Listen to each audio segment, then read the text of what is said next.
Olha, Edu, bom, primeiro a gente fica muito chateado, né, pela situação que se encontra o Guarani.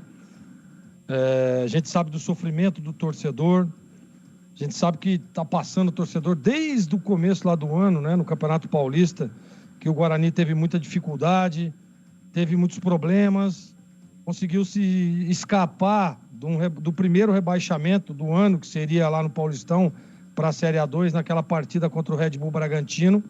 O Bragantino veio com o sub-20 e o Guarani acabou ganhando o jogo e escapou. Então, assim, depois vem a Série B, e aí você estava trazendo o relato aí todo da campanha do Guarani, que ficou praticamente que o campeonato todo na última colocação e na zona de rebaixamento. Então, é muito triste esse ano para o Guarani.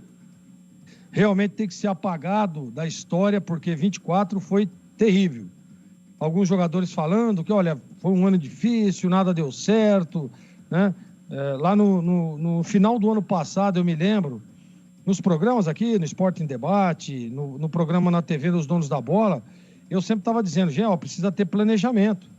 Se não tiver planejamento, você vai ter problema. Se não tiver planejamento, não vai dar certo. E foi o que aconteceu com o Guarani, né? Troca de treinador, troca de executivo, e aí as coisas não acontecem, não adianta. Aí vem jogador, põe jogador, troca jogador, vem a janela, contrata mais, e só vai aumentando ainda mais o problema. E foi o que aconteceu. Hoje um jogo lento, né? Parecia um jogo de final de ano, Edu.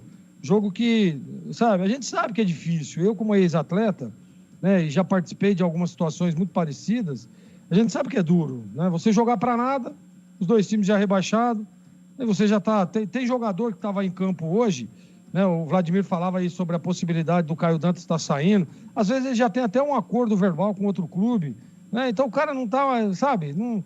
É por isso.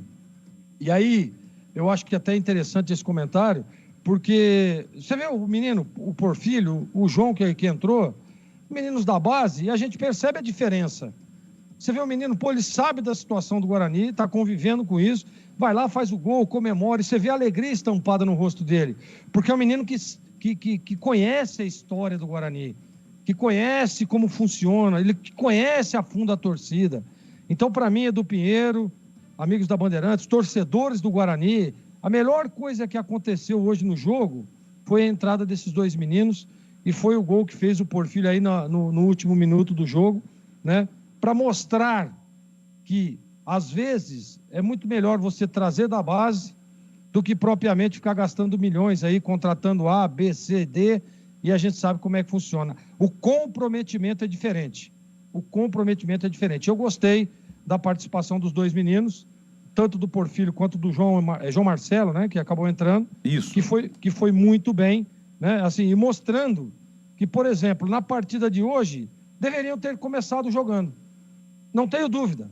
Deveriam. O que faria diferente o Caio Dantas, o Luan Dias, né? O que faria?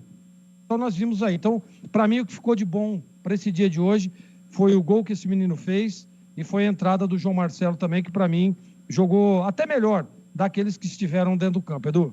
Vamos então para o